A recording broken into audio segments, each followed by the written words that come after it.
Olá pessoal, tudo bem com vocês? Vamos aqui então, mais um vídeo. Vamos continuar com o capítulo 2, os réprobos. Recordando o capítulo anterior, Camilo nos conta do momento em que ele pegou um revólver e deu um tiro no ouvido dele. Porque ele não suportava a cegueira. Ele foi acometido por uma cegueira, né? E não ia conseguir mais trabalhar. Ele era escritor, escritor do período romântico português. Para quem lê os livros de Camilo, sabe que as histórias que ele contava, nossa, gente, era pura tragédia. Pura tragédia, puro suicídio, pura morte. Os livros que ele deixou aqui na Terra eram desses amores desesperados, né? Então, ele não suportou a cegueira, pensou que não ia mais conseguir trabalhar, ia ter que viver da caridade alheia. Isso feria o orgulho e a vaidade dele. Então, ele não quis passar por essa situação, achou mais fácil acabar com a própria vida pensando dessa forma que ele acabaria com o sofrimento. Ele nos conta no momento em que ele tomou consciência de si, já estava no mundo espiritual, só que ele não tinha percebido ainda, porque ele estava vivo, ele se considerava vivo, ele estava vivo. Só o corpo tinha morrido, mas ele não sabia ainda, né? Ele se sentia sangrar, ele sentia o ouvido doendo, né? Ele sentia todo o sangue escorrendo, ele sentia um frio tremendo. Ele pensou que estava no hospital, que estava em casa, que as janelas estavam todas abertas, que ele não estava com cobertor. Então ele começou a chamar por assistência, por socorro, né? E não vinha ninguém. E de repente ele começou a ouvir uns uivos, umas vozes blasfemando, gritando. E aí, como ele pedia ajuda, ele viu que não via mais ninguém. E aí ele caiu em pranto. Foi aí que a gente parou. E daí a gente vai continuar. E considerando insolúvel a situação, ou seja, considerando que ninguém vinha para socorrê-lo, entreguei minhas lágrimas e chorei angustiosamente, ignorando o que tentar para o meu socorro. Todavia, enquanto me desfazia em prantos, o coro de loucos, aqueles espíritos que ficavam uivando, né? Sempre o mesmo, trágico, funéreo, regular como o pêndulo de um relógio, acompanhava-me com singular similitude, atraindo como se emanado de irresistíveis afinidades. Ou seja, ele tentava fugir dos espíritos, né, que estavam uivando, que estavam gritando, blasfemando, mas ele era atraído por eles, por causa do magnetismo, né? Estava sendo atraído por eles. Quanto mais ele tentava fugir, mais ele era atraído. Insisti no desejo de me furtar à terrível audição. Após esforços desesperados, levantei-me. Meu corpo enregelado, os músculos retesados por entorpecimento geral, dificultavam-me sobremodo o intento. Ou seja, ele estava se sentindo, na verdade, como ele ainda estava ligado ao corpo pelo cordão, todos nós temos um cordão fluídico que nos liga, que nos liga ao corpo, porque nós somos espíritos, né? Não vou falar liga nosso espírito ao corpo porque não é correto, nos liga ao corpo que estamos usando. Todos nós temos esse cordãozinho magnético, fluídico. E no caso dos suicidas, esse cordão não é rompido. Tá? Quando é morte natural, sim, porque ele já está desfeito. Ele vai se desfazendo durante a vida e chega um momento que ele se rompe e o espírito, a gente deixa o corpo, né? Mas no suicídio não, como a morte foi precipitada, esse cordão fica resistente, fica firme lá, fica forte com todo o seu magnetismo. Então, na verdade, o que ele estava sentindo era o que o corpo morto dele estava sentindo, esses músculos tesos, rígidos assim, né? E um frio tremendo. Essa sensação estava passando para ele estava sentindo tudo que estava acontecendo com o corpo dele. Todavia, levantei-me. Ao fazê-lo, porém, cheiro penetrante de sangue e vísceras putrefatos, podres, né? Recendeu em torno, repugnando-me até as náuseas. Ele sentia até o corpo que já estava apodrecendo. Sentia o sangue que estava no corpo, grudado no corpo, que já começou a apodrecer e já começou a sentir o cheiro. Partia do local exato em que eu estivera dormindo. Ou seja, ele acordou no mundo espiritual. Praticamente o espírito saiu do corpo e estava ali do lado do cadáver. Não compreendia como poderia cheirar tão desagradavelmente o leito em que me achava. Ele ainda se achava que estava deitado numa cama. Porque na cabeça dele, ele achou que estava ferido, como ele se sentia vivo, ele deu o tiro, achou que estava vivo ainda. Só que ele pensou que estava ferido, né, e que ninguém via socorrê-lo. Então ele não se conformava como é que a cama onde ele estava deitado cheirava tão mal. Para mim seria o mesmo que me acolhia todas as noites. E, no entanto, que de odores fétidos me surpreendiam agora. Ele achava que ele estava na cama dele ainda. Atribuía o fato ao ferimento que fizera na intenção de matar-me, a fim de explicar-me de algum modo a estranha aflição, ao sangue que corria, manchando minhas vestes. Realmente, eu me encontrava empastado de peçonha, como um lodo asqueroso que dessorrasse de meu próprio corpo, empapando incomodativamente a indumentária que usava, pois com surpresa surpreendi-me trajando cerimoniosamente, não obstante retido num leito de dor. Ou seja, ele estava com uma roupa de cerimônia, uma roupa formal, não estava com uma roupa do dia a dia, e ele se sentiu estranho. Provavelmente porque ele se apalpava e ele sentia, né, como colarinho alto, esses botões maiores, de metal, são roupas mais formais. No entanto, ao mesmo tempo em que assim me apresentava satisfações, confundia-me na interrogação de como poderia assim ser, visto não ser cabível que um simples ferimento, mesmo a quantidade de sangue espargido, pudesse tresandar a tanta podridão, sem que meus amigos enfermeiros deixassem de providenciar a devida higienização. Ele pensava que aquele cheiro de podridão vinha do ferimento, mas na verdade era do cadáver dele. Ele não percebeu que ele já estava deitado no caixão e aqui o corpo já estava apodrecendo.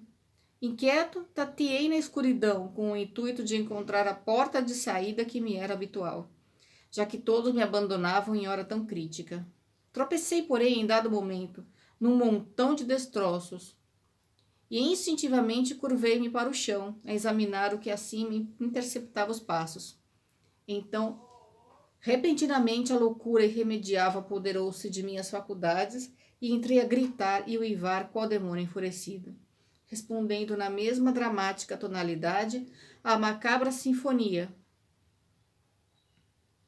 cujo coro de vozes não cessava de perseguir minha audição em intermitências de angustiante expectativa. O montão de escombros era nada menos do que a terra de uma cova recentemente fechada. Então ele já estava enterrado, já tinha sido enterrado. Foi aí que ele recobrou a consciência. Não sei como, estando cego, pude entrever, em meio às sombras que me rodeavam, o que existia em torno. Ou seja, ele mesmo podia perceber o que estava ao redor dele, porque o que é cego é o corpo. Apesar dele conservar na mente a cegueira, ele conseguia distinguir alguma coisa. Eu me encontrava num cemitério. Os túmulos, com suas tristes cruzes em mármore branco ou madeira negra, ladeando imagens sugestivas de anjos pensativos, alinhavam-se na imobilidade majestosa do drama em que figuravam. A confusão cresceu. Por que me encontraria ali? Como viera, pois, nenhuma lembrança me ocorria. Ele não lembrava como é que ele tinha chegado ali. E o que viera fazer sozinho, ferido, dolorido, extenuado. Era verdade que eu tentara suicídio, mas... 3 pontinhos, né? Sussurro macabro, qual sugestão irremovível da consciência, esclarecendo a memória aturdida pelo ineditismo presenciado, percutiu estrondosamente pelos recôncavos alarmados do meu ser. Não quiseste o suicídio? Alguém estava falando para ele. Você não quis se matar? Pois aí o tens. É isso aí, gente. O suicídio é isso. É a continuação da vida.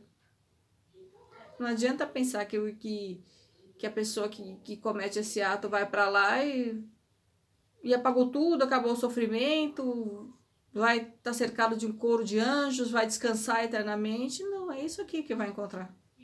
Como assim? Como poderia ser se eu não morrer? Ele ainda achava que estava vivo. Acaso eu não me sentia ali vivo? Por que então sozinho, imerso na solidão tétrica da morada dos mortos?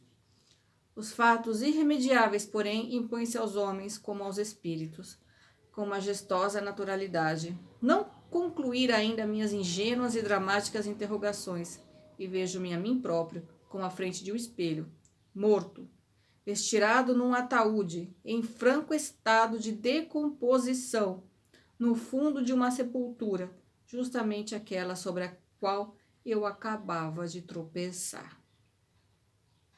Fugi espavorido, desejoso de ocultar-me de mim mesmo, obsidiado pelo mais tenebroso horror, quando gargalhadas estrondosas de indivíduos que eu não lograva enxergar explodiam atrás de mim, e o coro nefasto perseguia meus ouvidos torturados para onde quer que eu me refugiasse. Tá vendo, gente? Tá vendo? Lembra que eu falei num outro vídeo que os espíritos ficam buzinando na sua orelha para você cometer esse ato? Que na outra vida é melhor, que o seu sofrimento vai acabar? Na hora que você chegar lá, vai ter um monte deles, eles mesmos vão estar lá dando risada. Aí, seu trouxa, seu tonto, né? Como louco que realmente me tornara, eu corria, enquanto aos meus olhos cegos desenhava-se a hediondez satânica do meu próprio cadáver apodrecendo no túmulo, empastado de lama gordurosa, coberto de asquerosas lesmas que vorazes lutavam por saciar em suas pústulas a fome inextinguível que traziam, transformando-o no mais repugnante e infernal monturo que me fora dado conhecer. Eram os vermes comendo o corpo dele. Quis furtar-me à presença de mim mesmo, procurando incidir no ato que me desgraçara, isso é, reproduzir a cena patética do meu suicídio mentalmente, como se por uma segunda vez buscasse morrer, a fim de desaparecer na região do que a minha ignorância dos fatos de além-morte eu supunha o eterno esquecimento. Tá vendo? Aqueles que acham que vão morrer e vai esquecer de tudo, acabou o sofrimento, aí é descanso eterno, né? Mas nada havia capaz de aplacar a malvada visão. Ela era antes verdadeira, imagem perfeita da realidade que sobre o meu físico espiritual se refletia, e por isso me acompanhava para onde quer que eu fosse, perseguia minhas retinas sem luz, invadia minhas faculdades anímicas imersas em choques, e se impunha a minha cegueira de espírito caído em pecado, supliciando-me sem remissão. Na fuga precipitada que empreendi, ia entrando em todas as portas que encontrava abertas, a fim de ocultar-me em alguma parte. Gente, isso é importantíssimo. Os espíritos que ainda não encontraram a luz, os espíritos inferiores, eles entram nas casas para tentar fugir. Eles entram nas casas para tentar fugir de tempestade, eles entram nas casas para fugir de coisas que os assustam, para fugir de espíritos perseguidores, em casas que estão magneticamente desprotegidas, ou seja, aquelas casas em que tem muita briga, em que ninguém se respeita, em que há traição, em que há agressão física, em que se fala muito palavrão, uma casa que todo mundo, sabe, se engalfinha, e que aquelas discussões que ficam jogando prato para todo lado, que ficam quebrando coisas, jogando as coisas na parede, né? Essas casas estão em casa que não tem oração, não tem uma religião, não tem uma fé, sabe? Nessas casas, as portas e janelas magnéticas, tá? Não é porta e janela no plano físico, porque tudo tem uma cópia no plano astral, tudo. A sua casa também tem a mesma casa no plano espiritual, só que com átomos mais porosos, mas ela está no plano astral. Ela tem um campo magnético em torno dela, porque ela é feita de átomo. Então, as portas desse campo magnético, dessa casa espiritual, é que ficam abertas. As janelas também. Tá? E eles entram também por essas portas físicas, porque eles estão tão presos na matéria que eles acabam entrando. A única forma de você proteger a sua casa é fazer evangelho no lar. Evangelho. Pega aí um dia na semana, pega uns 10, 15 minutinhos. Se ninguém quer te acompanhar, faça sozinho. Faça uma oração. Leia um trecho do evangelho, segundo o Espiritismo, ou da Bíblia. E faça um comentário em voz alta daquilo que você leu. Faça uma vibração pedindo que os espíritos... Coloque um copinho de água, né? Pede para os espíritos fluidificarem, magnetizarem a água que você vai tomar, que te aplique um passe espiritual, que atenda as entidades necessitadas que estão nas redondezas ou que possam estar nas suas casas, ou que possam ter sido trazidas para lá para atendimento, para socorro. Leve essas vibrações para os locais necessitados.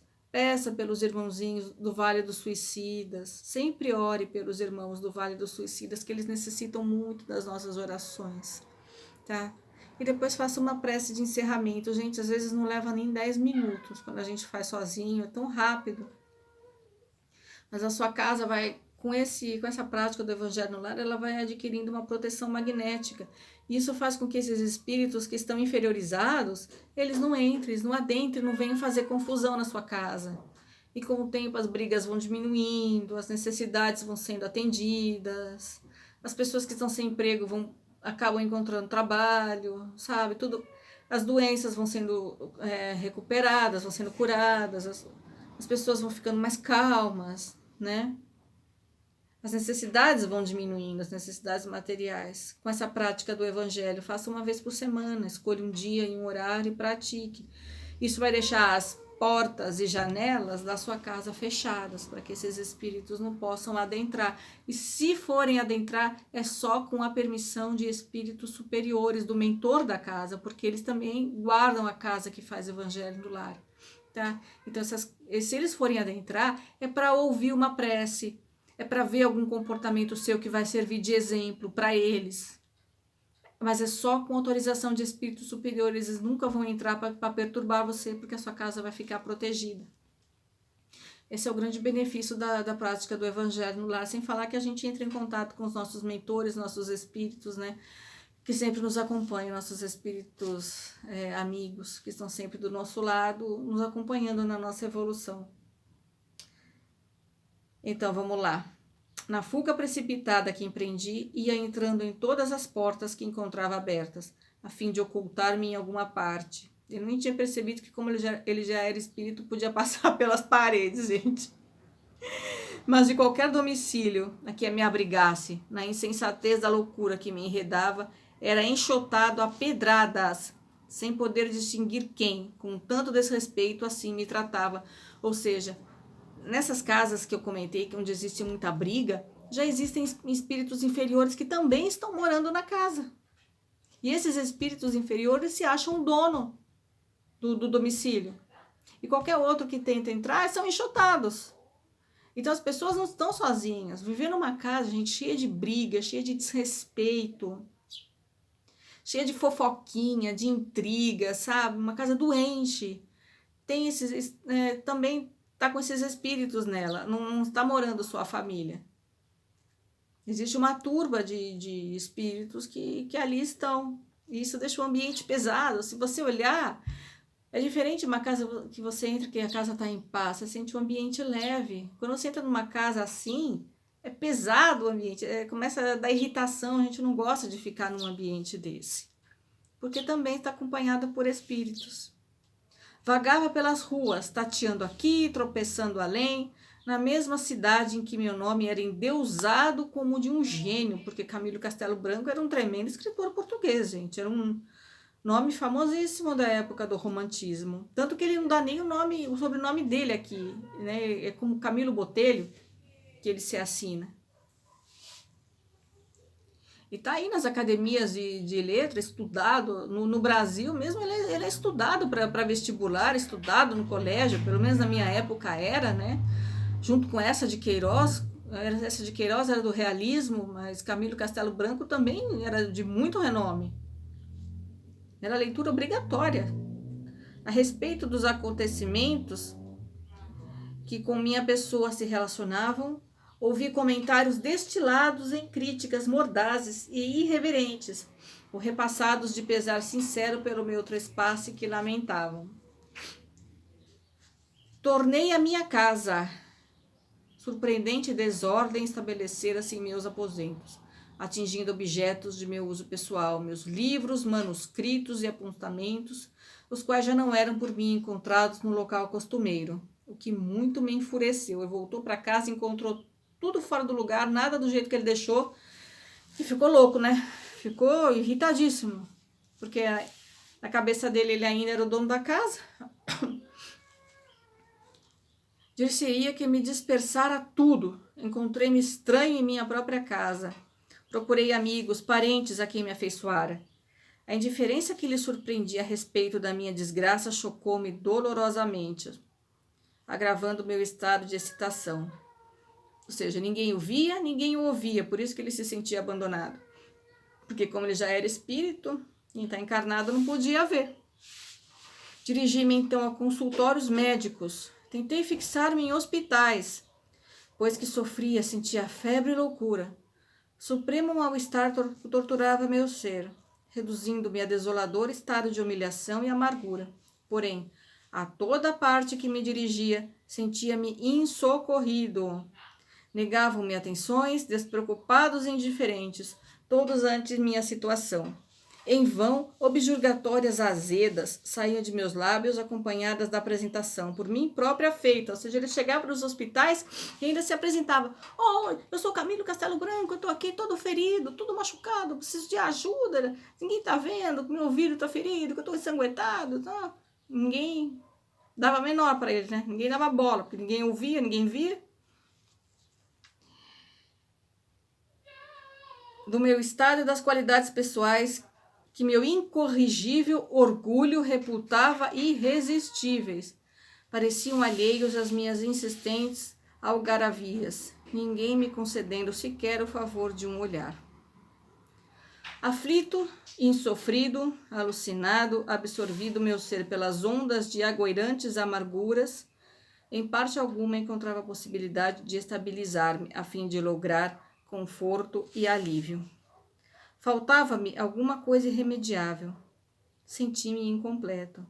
Eu perdera algo que me deixava assim, entonteado, e essa coisa que eu perdera, parte de mim mesmo, atraía-me para o local em que se encontrava, com as irresistíveis forças de um ímã. Chamava-me imperiosa, irremediavelmente.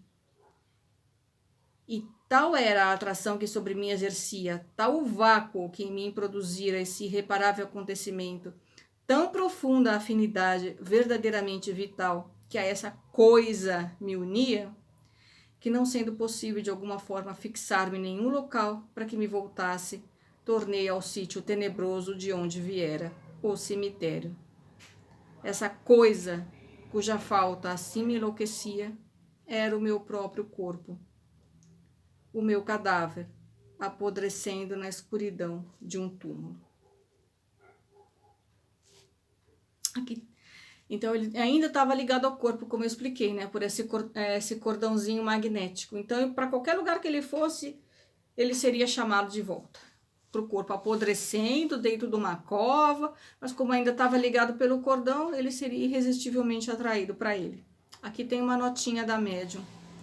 Certa vez, há cerca de 20 anos, um dos meus dedicados educadores espirituais, Charles, levou-me a um cemitério público do Rio de Janeiro, a fim de visitarmos um suicida que rondava os próprios despojos em putrefação. Escusado será esclarecer que tal visita foi realizada em corpo astral, claro, né? A médium saiu do corpo e foi levada pelo protetor dela a um cemitério, para acompanhar um suicida que estava perto do corpo. O perispírito do referido suicida, hediondo, qual demônio, infundiu-me pavor e repugnância. Apresentava-se completamente desfigurado e irreconhecível, coberto de cicatrizes, tantas cicatrizes quantos haviam sido os pedaços a que ficara reduzido seu envoltório carnal, pois o desgraçado jogara-se sob as rodas de um trem de ferro, ficando despedaçado. Não há descrição possível para o estado de sofrimento desse espírito. Estava enlouquecido, atordoado, por vezes furioso, sem se poder acalmar para raciocinar, insensível a toda e qualquer vibração que não fosse a sua imensa desgraça. Tentamos falar-lhe, não nos ouvia. E Charles, tristemente, com acento indefinível de ternura, falou: aqui, só a prece terá virtude capaz de se impor. Será o único bálsamo que poderemos destilar em seu favor. Santo bastante para, após certo período de tempo, poder aliviá-lo.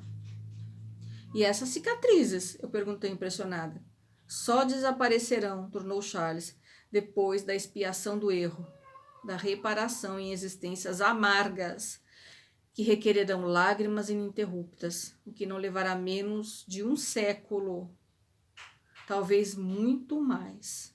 Que Deus se amercê dele, porque até lá, e 3 pontinhos, né? Até lá. Durante muitos anos orei por esse infeliz irmão em minhas preces diárias. Por causa de um ato, ele vai passar séculos tentando reparar. E o espírito todo cheio de cicatrizes, imagina o corpo todo despedaçado, e ele cheio de cicatrizes, como é que ele não vai renascer? Não é? E aí tá, pessoal, esse foi o vídeo de hoje. No próximo capítulo nós vamos dar seguimento, ainda falando sobre os réprobos, ainda falando sobre as impressões do Camilo Castelo Branco, das primeiras impressões que ele teve após a morte, tá bom? Então fiquem com Deus. Procurem colocar em prática o Evangelho no lar, orem sempre, peçam sempre a proteção dos espíritos superiores, que eles estejam sempre conosco, nos acompanhando. Que Jesus, nosso Mestre, possa nos abençoar e estar conosco através dos nossos mentores. Vejo vocês no próximo vídeo, pessoal. Um beijo e fiquem com Deus. Tchau, tchau.